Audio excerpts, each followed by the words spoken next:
Drafting Malik Willis, drafting a wide receiver, drafting a literal gorilla. Let's talk about all of it here on the Locked On Vikings podcast.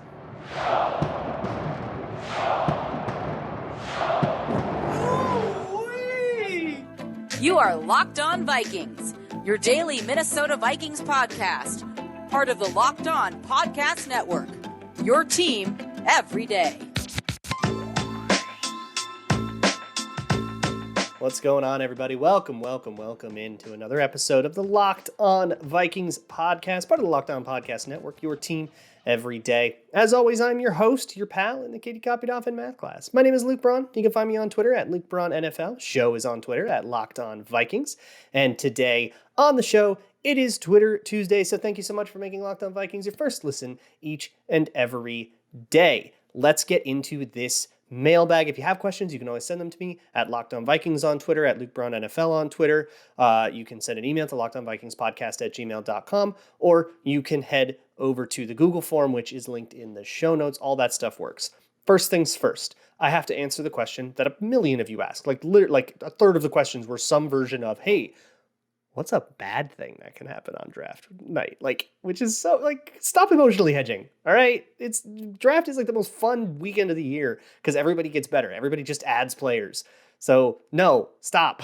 I mean, the bad thing that happens is they draft a bust, right? But we don't know who those people are. We can do our best guess. We can do all of our research, but we don't know who those guys are. So my realistically negative situation, things that I wouldn't like as much.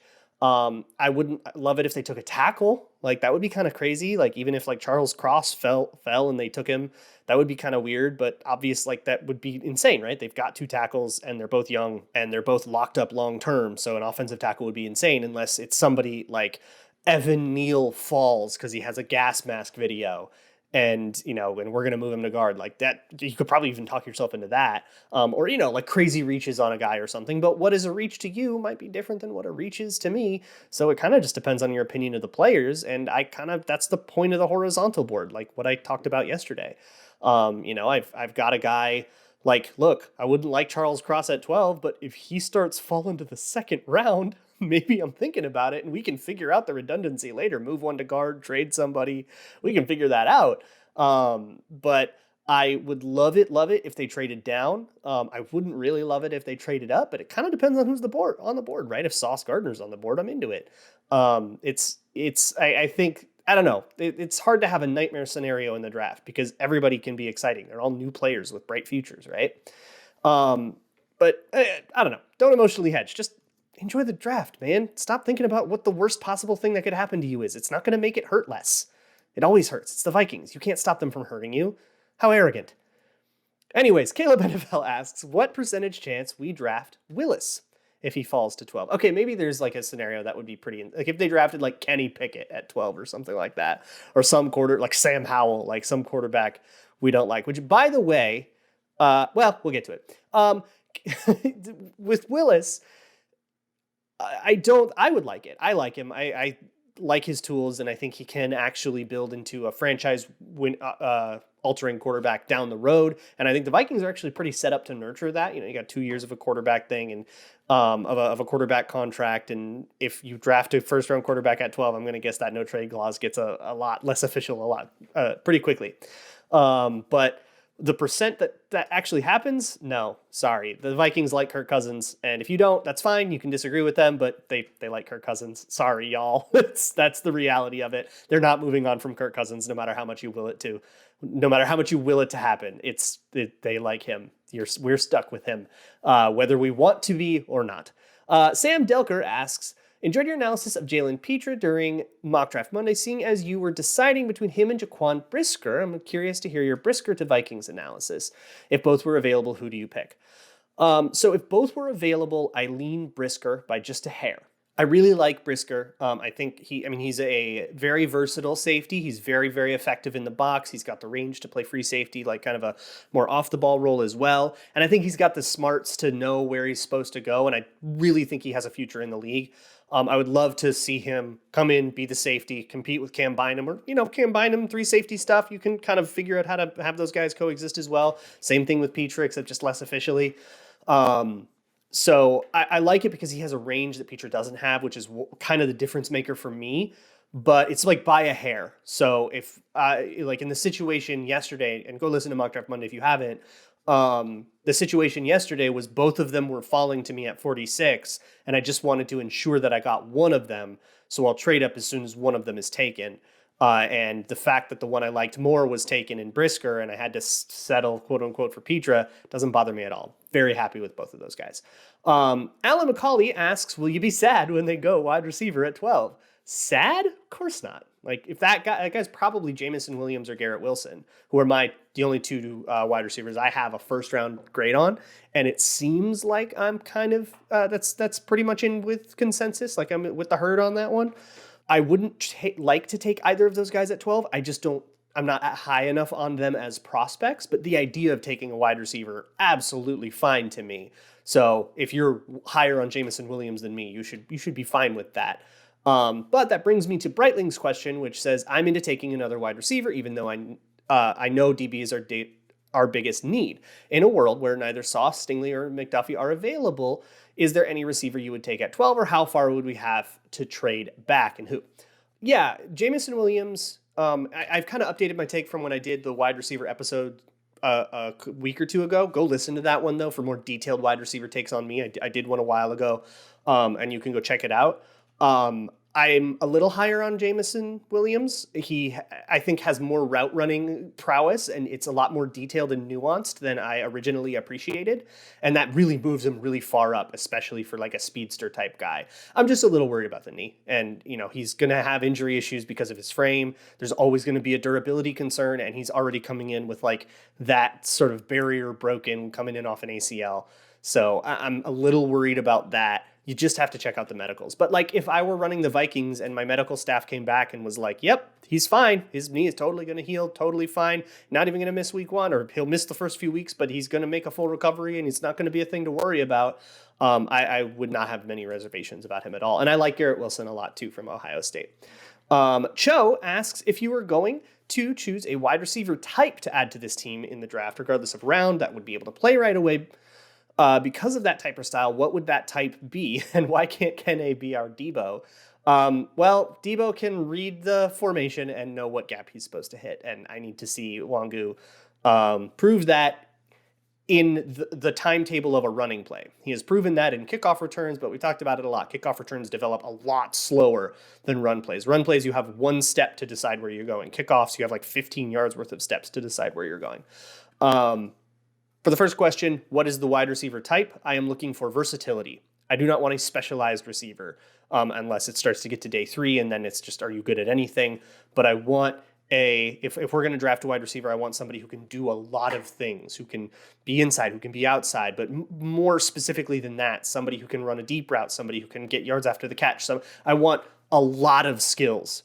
And I don't need you to be elite at any of them. I want there to be a very high amount of them. Jack of all trades, master of none, if I have to accept the trade-off, right? But I want a jack of all trades type. Like that's what I'm looking for. I like Olave in the second round, actually, a decent bit. I think he is a second round receiver. Like, he's not the sort of focal point of the offense first round receiver, which is what if I'm going to take a receiver at 12, that dude better be able to be the focal point of an offense. And I don't think that's quite true of Olave.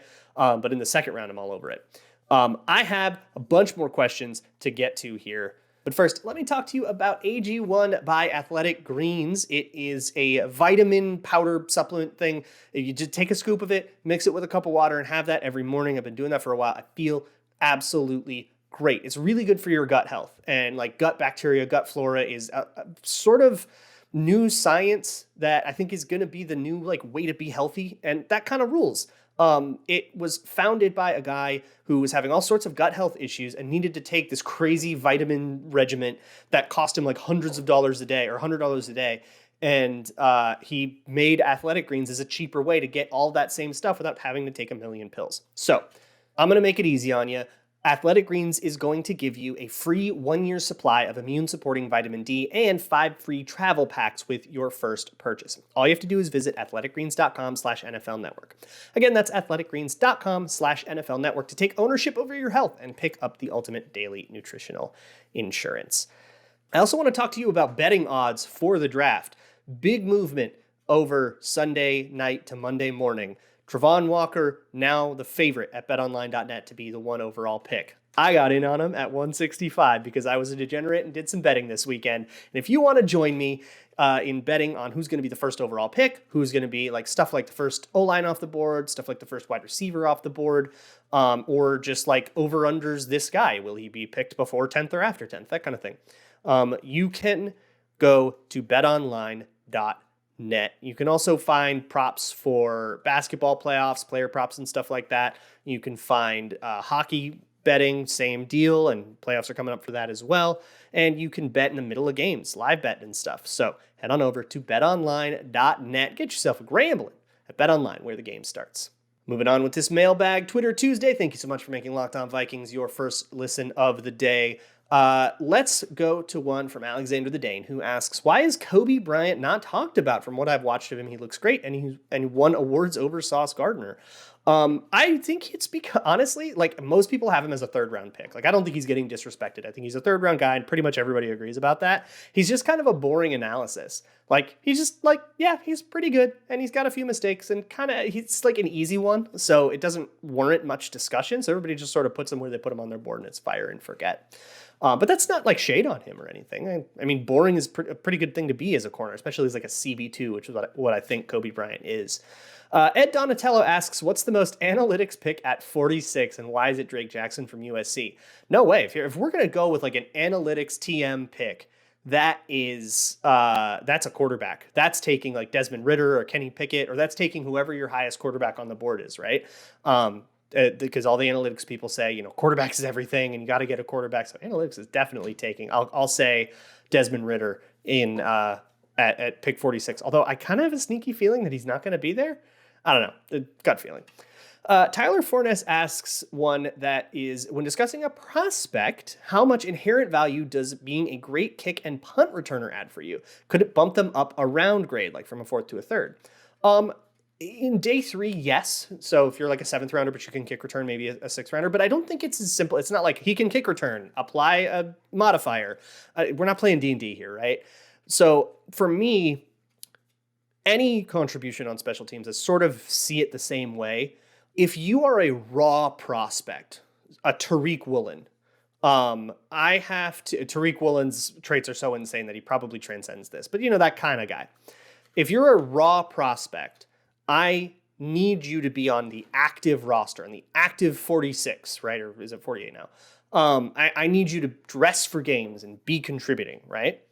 And if you want to get those reps, but maybe you are developing behind somebody, this really matters for like a running back who can develop behind Dalvin Cook and Alexander Madison, that kind of deal, like the Kene Wangu thing. The reason he can develop and get those reps is because he's suiting up every day as the kick returner. And then you throw him in on a 3rd down, and it's like really easy to do because he's right there.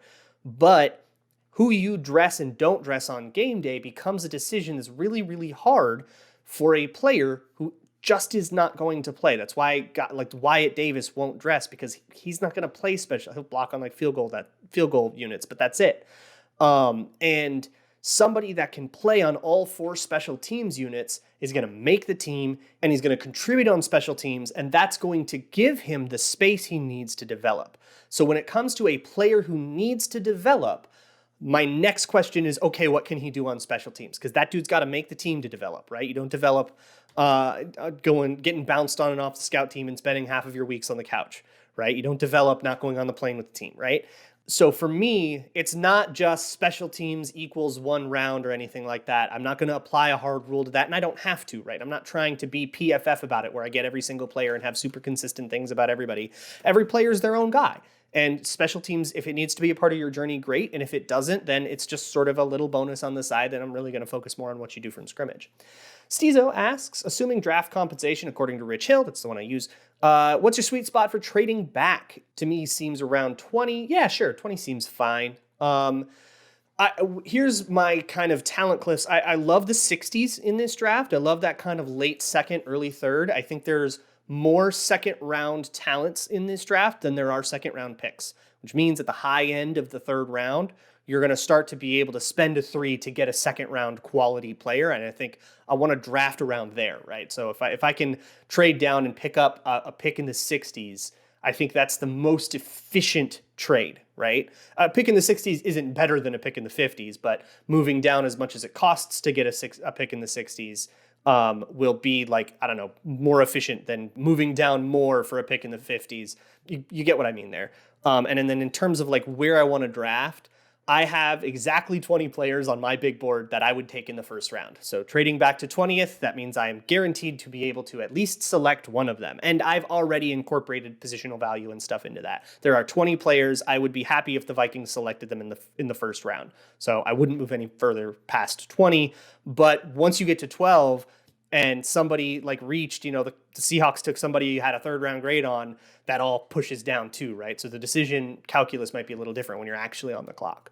J. Jettis Betta asks, under what circumstances do you consider trading down and who would have to be on the board not to trade down? So I sort of mentioned like under what circumstances do you consider trading down? If there are more players than one that I would take at that spot, I'll trade down that many players. That's kind of how I do it on the mocks. If I'm sitting there at pick 46 and there are 6 players that I would take, I'll trade down 5 spots. That's how I did the mock draft yesterday. There were 7 players that I was okay with at pick 17. So I wasn't willing to go back 10 spots. There weren't enough players left. So that's how I do it. That's how I think about it. And it's a lot about the totality of who's on the board, not just like this guy I take, this guy I trade down for. Yeah. Nick Howard asks, please explain your thinking during the ultimate mock when you traded our 2nd, 3rd, and 5th rounders to get McDuffie. Yeah, go check out the ultimate mock. You spoiled it, but that's what I did. And my thinking, I explained it on the mock. My thinking was, corner's a problem, let's attack it. I took Derek Stingley and Trent McDuffie, and we aren't picking again in the rest of the draft. My thinking also is this draft class kind of stinks. I kind of don't like it. It's very deep in like the 60s-ish range, but there aren't a lot of like blue chip players, and I don't love the day 3 guys as much. So this draft class kind of stinks. Just give me the 2 players I know are good and let me get out of here. That's kind of my logic for that. But to be perfectly honest, I kind of just wanted to do something spicy for the Locked On mock. Skull Train 87 asks, when it comes to prospects you'd take in the late first round, how do you distinguish between prospects you'd be fine with a trade back from 12 to get an extra day 2 pick, or prospects you'd trade up into the late first for from 56 if they started, or from 46 if they started falling? So that's just 2 ways to get to the same thing, right? So I would say, look, if you're picking in the late first, I would pick this guy, right? However you got there is however you got there. And then, yeah, I like late first round. I just kind of auditioned it in my mind, right? Okay, they traded back to 20. They took Trent McDuffie. How do I feel about that? Yeah, I'll take it. Okay, I'll put him in that tier, right? I have a few more questions to get through here, so I'm going to try to get through all of them. But first, let me talk to you about your car. It is very important to take care of your car. It's important to have some like safety supplies in your car too. People don't think about this until they need it, but especially if you live in Minnesota, if you don't have an ice scraper, get an ice scraper. Man, if you don't have jumper cables, get jumper cables. You do not want to be stranded with a dead battery where it's cold and everybody left and you don't know what to do. Don't put yourself in that situation. Get yourself a tire kit and, maybe learn how to change one. Get that stuff. And you can get that stuff. Don't go to the brick and mortar auto shops. They're going to upcharge you 30, 50, maybe even 100%. Go to rockauto.com. They'll take care of you. You can also get whatever you want for your car. If you're a total gearhead, just enter your make, your year, and your model. Use their search engine. They'll find a part and you can buy it directly from the manufacturer. So head on over to rockauto.com, and in the How You Heard About Us section, make sure you let them know that Locked On sent you, because if you don't, the rabbits will injure me again. Rock Auto, amazing selection, reliably low prices, all the parts your car will ever need. Moving on with this Twitter Tuesday mailbag. The next question comes from Forrester, who asks, all the premier DBs are gone. No Hamilton, Sauce, and Stingley. No unforeseen drop on the top 3 edge defenders. No one wants a trade back. What's the worst case scenario pick you're most content with? This is a different question. Who are you most content with? So that is kind of a worst case scenario. That's what happened on Mock Draft Monday, except I traded back. So if I couldn't trade back, I think I'd probably take McDuffie. Maybe like Jordan Davis or Devonta Wyatt. I would be okay with one of those guys. I would be okay in that situation with Jameson Williams. I'm kind of just going over my my trade down in the first round list and saying, okay, who would I reach on? Booth, I guess I could be talked into as the guy at 12. I think that'd be a reach, but in this situation, that's kind of the best option. So Andrew Booth, Devonta Wyatt, or Jameson Williams, or Garrett Wilson, probably one of those guys would be what I would be like content with. If you want more on the corners, by the way, stick around. We're going to talk about that tomorrow on the show. I'm going to do a deep dive on the corners like I did the edge rushers last week, and I did the wide receivers the week before. Dirtbag Queer asks, have you heard about the Sam Howell / Vikings report? Is it true? So Victoria, who asked this question, is the one who started that. You cheeky so-and-so. No, it's not true. All right. I can't, if you saw Sam Howell rumors, that's all just people having a good time online. That's nothing. There's no interest that I know of at all. Nikaka asks, is Trent McDuffie CB1 if he uses this? And it was a picture of one of those like stretchy torture devices from medieval times. No, Sauce is insane. And Derek Stingley's pretty insane too. I think the biggest thing that's giving me pause with McDuffie is it's not even really his fault, but it's just hard to get past, is the Washington defense playing so much bail cover 3. That is just not a thing the Vikings really do a lot of. Where they would have him, he would play a deep third and he would play press bail. So he would line up in press and he gets charted with a lot of press stuff. So people are like, ooh, a fit. But he would then bail out and play bail technique and not necessarily jam. And I mean, he does have short arms, and having him jam would not be a good idea. So like it was great for him for Washington, great fit. And there are NFL teams that do that too. The other thing is if he goes to like a cover 7 team, like a Mike Zimmer or similar team, like I would love he would be a much better pick to New England than he would be to here. But I don't think it's just an arm length thing. I think it's practically what that arm length causes, which is I don't know if this dude can press. We didn't see it a lot. And Washington didn't do that a lot with Kyler Gordon either. But I'm a little like worried about if he can press or not. And I want a cornerback who can press. I want the Vikings to eventually become a press man defense. Brandon Till asks, where would you rank Kellen Mond among this year's QB class? So I'm going to be honest, I have pretty shoddy takes about this year's quarterback class. I didn't look into them too deeply because the Vikings are like pretty clearly not going to take one. I saw Kellen Mond as a 4th round quarterback last year. He went in the high 3rd.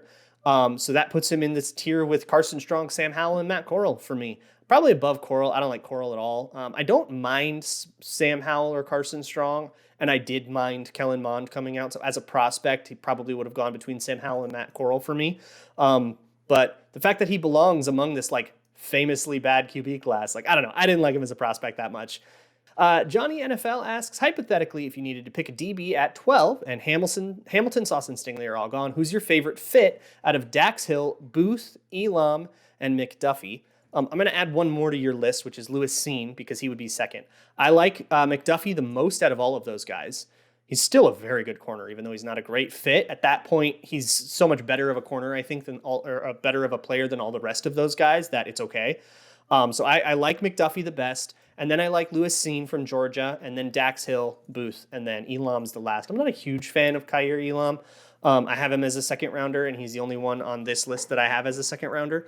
Next up, Mitchell Dykstra asked, would you rather have a punter who punts the ball 60 yards every punt, no touch or control, or a punter who can only punt the ball 40 yards each time, but it's a coffin corner ace? So the first punter sounds like a bad punter. If he has no touch, I assume that means no hang time is what you mean by that. So he's kicking 60-yard line drives. That's a catastrophe. That dude cannot be on a team. I'm not drafting that. I'm not taking that guy at all. I would rather have like Jeff Locke at his worst than that guy, man. 40 yards, coffin corner ace seems like a pretty good punter. So I take that, and I don't think it's particularly close.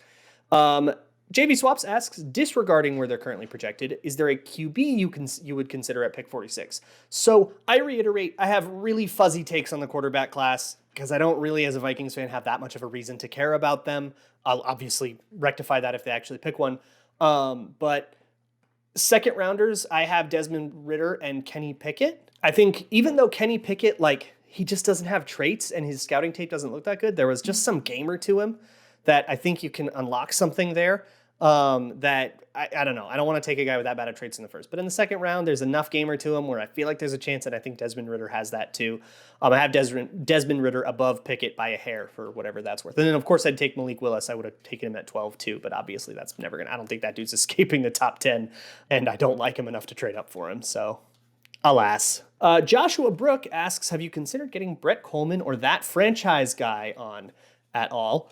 I believe a couple of YouTubers. Brett Coleman is a YouTuber. I watch his videos all the time. Big fan of Brett Coleman. I would love to have him on if he'd have me. Never really thought to ask. I think I've probably watched that franchise guy a couple times. I'm not as familiar with him, though. You have to tell me what he's about. Maurice Morth asks, in which round would a gorilla be drafted? The 720-pound gorilla. So over the offseason, there was a big debate about what position a 720-pound gorilla would play. Essentially, you would put him at fullback and give him the ball every play. Like if he knew how to play football, right? Not just a wild gorilla, but a gorilla that knew the basics of football. I need to get the ball to the end zone, that kind of stuff. Put him at fullback, hand him the ball every play, you would be unstoppable. Put him at nose tackle, and he would wreck so much shop that he would essentially occupy 3 linemen every play, and then the other 10 players on your team can basically do whatever they want, and you would have an unstoppable defense. This dude would go 1 overall every single time. If he didn't, you're not thinking right. And finally, David Lyons Jr. asks, you get to have 1 Infinity Stone. Which do you choose and why? So I don't know if I know what all the Infinity Stones do, but I know that there's one that warps reality. And that feels like the move to me, just to completely alter the fabric of reality. And I could be like, nope, I don't have to pay my taxes this year. Reality said no. Oh, I'm stuck in traffic? Not anymore. Reality said the road's open today. Like I could have some fun with that. I know there's the one from like Loki's scepter that could mind control people. That seems fine, but it feels like ethically that would be too much responsibility for me. I don't think I can handle that power because I can't handle that responsibility. And I don't know what any of the power one, I guess you could like power factories and stuff with it. I'm no businessman. That's not me. And I am not interested in altering the fabric of time. So give me the reality stone. Let me make trivial alterations in reality, and not worry about like timey-wimey nonsense. Just the present reality. That's okay. And I can do really cool illusion parlor tricks with it too. I feel like that's one I can handle. Tomorrow on the show, it's going to be a lot more serious.